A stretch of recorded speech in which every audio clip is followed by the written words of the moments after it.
Maayong hapon, Negros. Ini ang Digicast Negros 10. Ang nagapanguna nga napulo ka mga balita sa Isla sa Negros ang amo ni Gadulong sa inyo. Update nyo kami live via Facebook, YouTube, kag sa KCAT Channel 11. Nagbabatian mo kami sa FM station ka 91.1 FMR Bacolod. Kagyari na ang top 10 nga mga balita sa Negros, subong nga adlaw.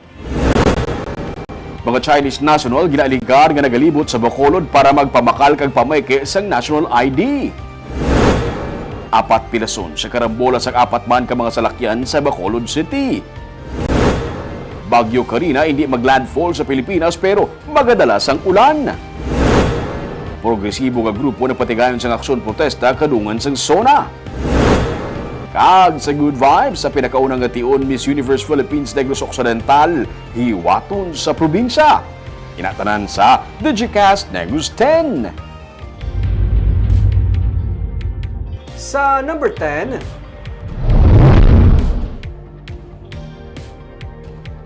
Bagyo Karina hindi maglandfall sa Pilipinas pero magadala ini sa gihapon sa pag-ulan.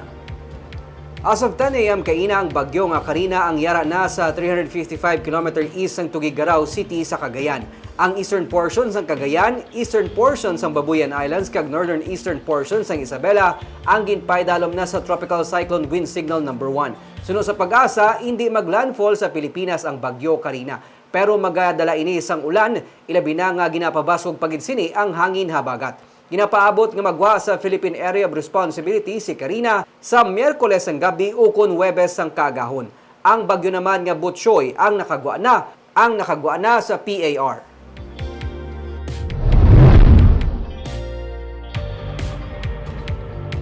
Sa number 9, nagdangat sa 21.2 million pesos ang balor sang halit sa kamaisan sa probinsya nga dala sang army worms. Sa report ng Office of the Provincial Agriculturist as of July 16, 21,215,505 pesos ang balor sang kahalitan sa mga maisan sa Himamaylan, Hinubaan, Isabela, La Castellana, Bursa, Moises Padilla ug Calatrava. Ginklaro ni Nilo Basco Jr. ang Heads and Crop Protection Section sang OPA ang datos ang nagatumod lamang sa mga banwakang syudad nga tigayon nakasubmit sang report kag ilan naman nga na-validate. May mga local government units pasunod sa kay Basco nga wala sa gihapon nakasubmit sang report angot sa kahalitan nga natugas ang army worms. May 1,817 ka mga mangunguma ang apektado, kag 1,217 naman ka hektarya sang maisan ang nahalitan. Paray ng kampanya sa probinsya kontra army worms, kasubuman ang pagpatuman sang tikang agud tumatap na ini.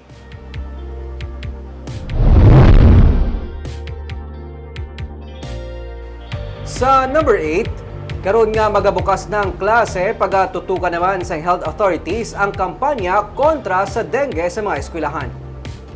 Sunod kay Dr. Girly Pinongan, Provincial Health Officer, plastado na ang programa sa mga LGU. Pagi sa mga municipal kag city health offices, may angot sa kampanya sa ikayong lawas. Nalakip na diri ang dengue karon nga tig-ululan kag magabalik naman ang klase. As of July 13, 874 ang dengue cases ang Negros Occidental.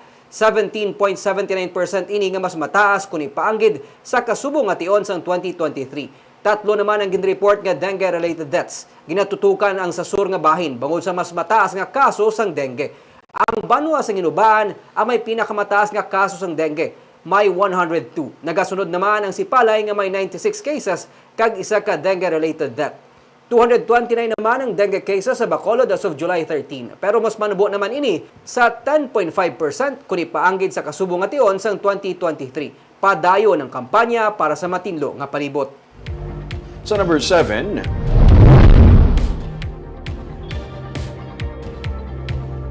₱2.8 million nga balor sa suspected shabu na kuha sa Sibulan, Negros Oriental.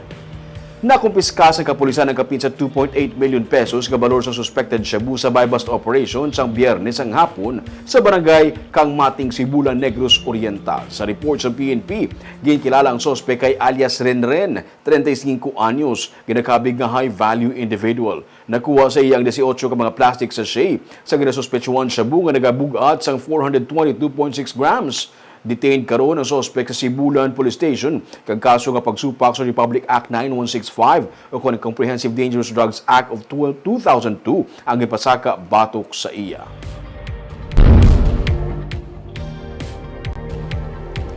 Sa number 6, Apat ang pilason sa magkarambola ang mga salakyan sa Bacolod.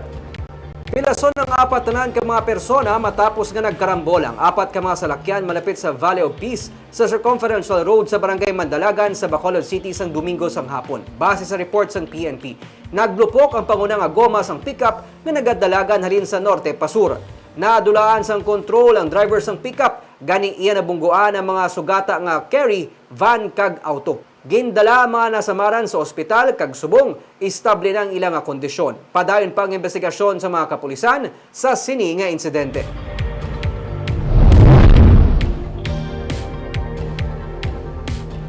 Sa number 5, tatlo ang bag-o nga kaso sa leptospirosis ug isa naman ang reported death sa Bacolod City Health Office.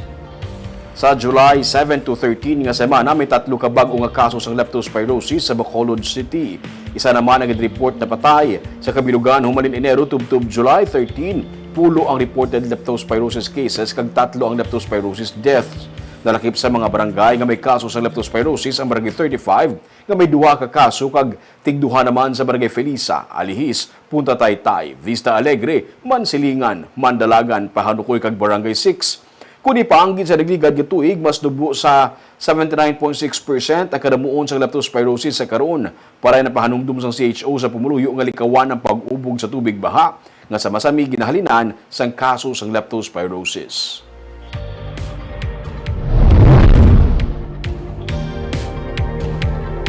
Sa number 4, State of the Nation Address ni Presidente Ferdinand Marcos Jr. ang ginsugata sang rally sa mga militante nga grupo sa Bacolod.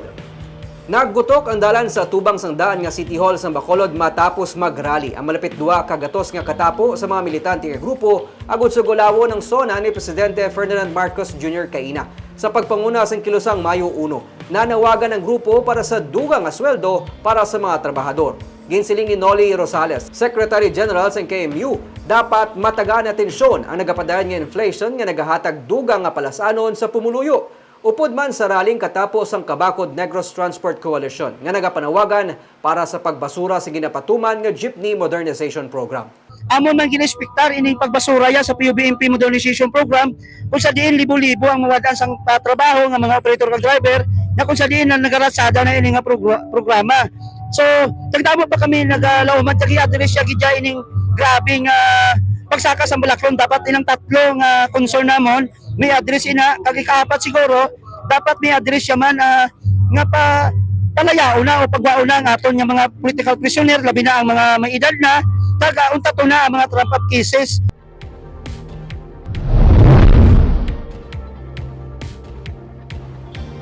Sa number 3, emergency classes, magapadayon sa gihapon sa pila ka mga eskwelahan sa Bacolod City bangod sa kakulang sa classrooms. DepEd nagapanawagan naman sa suporta sa pagsugod sa brigada eskwela. Nagsugod na balik sa eskwelahan ang mga estudyante upod sa ilang mga ginikanan sa unang nga adlaw sa brigada eskwela sa Estefania Elementary School kay nasang aga. Pila sa mga ginikanan nagbulig panglimpyo sa mga classroom sa tuyo nga mahanda na ang eskwelahan sa pagbukas ng klase sa barasun nga semana. Gisiling ni School Principal Mary Grace Malien, magapadayon ang pagpatuma nila sang emergency classes sa grade 1 to grade 3 tungod ginakulang sa gihapon ang mga classrooms. Ginapaabot sang pamuruan sa eskwelahan nga magasaka pang masobra sa 2,500 ka mga estudyante sang bulutuan sa sining school year 2024-2025 sa karon. Magapadayon ng construction sa dugang nga mga school buildings agud matatapan ang kadamuon sang mga estudyante. We will still practice the emergency classes. That's why ang morning session starts at 6 o'clock in the morning and ends at 12:30. Then the afternoon session starts at 12:30 then ends at 6 o'clock in the evening. Sa number 2,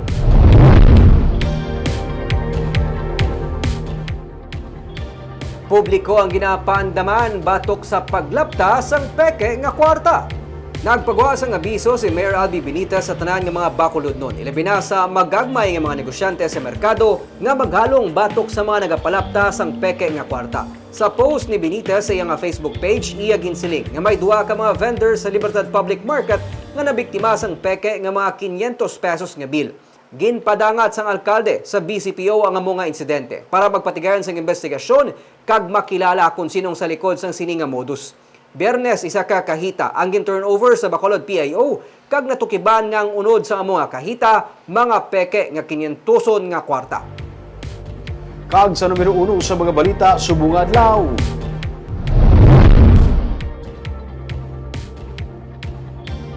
Duha ka mga babae nga ginapatihan mga Chinese nationals sa ginaligar nga nagapanguha sang samples ka nagapangubra sang peke nga ID. May pila sila sa mga nakuhaan sa mga samples sang ID sa Barangay Estefania sa Bacolod City. May report si Nico Delfin.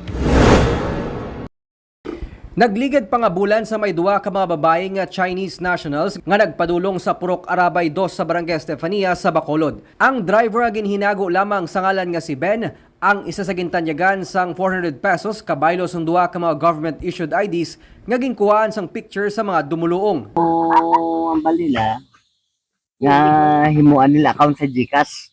Okay. Para kung may gaming makahampang. Kaya mo nang ilaya mo dos, kaya mo na itong amon. Yan pa. Pakita ng ID ko ang driver's license. Wa. Picturean. Picturean ka man. Di pa selfie-selfie ka pa sa ila cellphone sa picture. Para nga kuno pagbalik nila pagkakuan. Tagaan ka nila kung sa account sa GCash para maka-intra ka sila gaming. Pero wala na natabo. Why, ako niya, kipad mo yung cellphone ko, paano ko makakuha sa GCash? Hindi lang siyang nabiktima sa ilang lugar. May iban pagid. Sa ginpromisa nga 400 pesos, 100 pesos lang ang iyang nabaton. Ginpromisahan siya nga balikan lang siya nila kag tagaan sang kulang nga 300 pesos sa madason nga simana. Pero wala ni sila makabalik. Suno kay Police Captain Francis Di Pasukat, ang hepe sang Police Station 4 sa Bacolod, matapos makabaton sang impormasyon. Gindala nila sa Police Station 4 ang duwa para mausisa. Kag suno sa duwa ka mga ginaligar Chinese national, ginaparehistro lang nila sa e-wallet ang mga residente. Nagaligar sila nga mga Filipino-Chinese sila nga mga negosyante. Ginrelease ang PNP ang duwa bangod wala man sang reklamo batok sa ila. Pamikir sa ID tapos tanmark kasi ya. Tapos ganya ka 300, 500, 400. Sa gintanyagan niya o gingaan 500? Isa akong singin na niya pero wala ako na gano. Naman. Kaya na wag necessary sa akong hindi na ko nung scam na. Kaya mo nang ipabantayan nila sa akong sa babaw. Amo pagdakop siya to da. Kung may ban nagbaligya agad sir. Oo, nung damo din nagbaligya. Tapos to doon na may message nga, basi scam na, kagamunin mo na, niblang budol-budol naman. Kaya nga pagka Lunes ang aga, kibot ko, ato na ko San Carlos, pagkakuan, gintiksan ko na ang nanguha to sa inyo sang ID to, nga pagkakuan, gindakop de. Sunod sa informant nga nagpahibalo sa kapulisan, mga tricycle driver ang kalabanan sa mga target sang duwa ka mga persona. Hindi pa mapatod sa mga otoridad kung anong modus ng duwa ka mga babae. Pero nagapati si punong barangay Jerry Tingson sang barangay Estefania nga tuyo sa mga nadakpan ang magpamintaha. Bangod may nakahatag man sa iya sang impormasyon nga nagapameke man sila sang ID. That's in fact ang reported nga nahimo niya. No, according sa driver na natundri sa barangay. Of course, PK kiti PSA mala na yang himo. No? So that's why nga ni pasalamat mata kay Father Chris nga insigida gitawgan niya. So once na sa pagkabaton sa information, ang information gani nga nagapay pamaligya. No?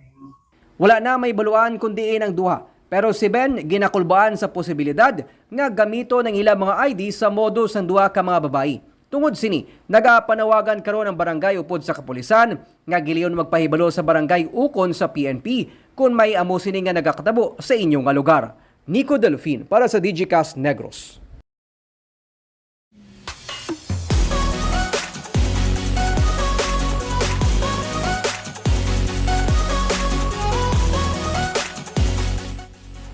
Kag sa good vibes sa pinakauna nga tion. Hiwato ng Miss Universe Philippines Negros Occidental sa probinsya. President kag CEO sang MUPH nagapati nga madamo sa mga kababainan ang sarang magrepresent sa Pilipinas sa mga international pageants. May report si Romeo Subalde. Nagpirmahan ay nakainas ang kontrata ang Miss Universe Philippines kag intiglawas ang officials kag mismo nga president kag CEO nga si Jonas Gafford kag nakakuha sang franchise kag mangin local director sa Miss Universe Philippines Negros Occidental nga si Kashmir Granada. Sunod sa kay Kashmir, kadamo sang wala ma-discover nga matahom nga mga kabaynhan sa Negros Occidental nga deserving nga mangin kabahin sa national pageant, amukon nga nagdesisyon sila nga magkuha sang prangkisa sang MUPH. I think because there are a lot of undiscovered beautiful women here in Negros, and I think these women deserve to be discovered and ramped on national stage. So that's why we decided to franchise the Negros.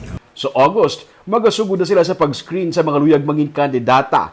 Kag sa November naman, pati gayunon ang pinakauna nga Miss Universe Philippines Negros Occidental nga beauty pageant. Subong pa lang, may tips na mismo ang president sang MUPH sa mga luyag mangin beauty queen. Being a beauty queen also, especially in the Philippines, you really have to work hard for it. You have to really study, make sure that your heart is into the right path, like into the beauty pageant industry, because so many girls would like to join beauty pageants, but you have to have the right attitude. Dugang pa niya, ang pinakauna nga Miss Universe Philippines ang gikan sa Iloilo, kag ikaduha gikan sa Cebu. Nagapati siya nga kadamo pa sa mga babae nga nagakaangay nga mangin Miss Universe Philippines nga hindi taga Imperial Manila kundi taga probinsya naman. The first winner is Miss Iloilo, Yes. and our second winner is Miss Cebu.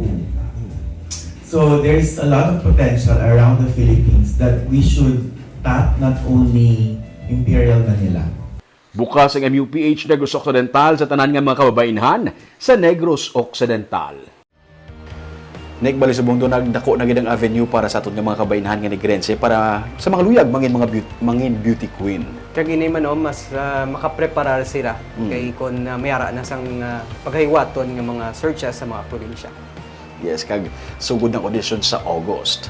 Kaya ba ito mga balita sa Negros Subong Adlaw? Kaya man sa panahon karon importante nga maihibalo ka sa nagkakatabo sa imong palibot. Kaya dapat balanse kag eksakto mga impormasyon. Magapadayon kami nga magapangalagad sa mga Negrosanon. Ako si Nico Delfino. Tugtub sa buwas, ako naman si Romeo Subaldo, mayong hapon.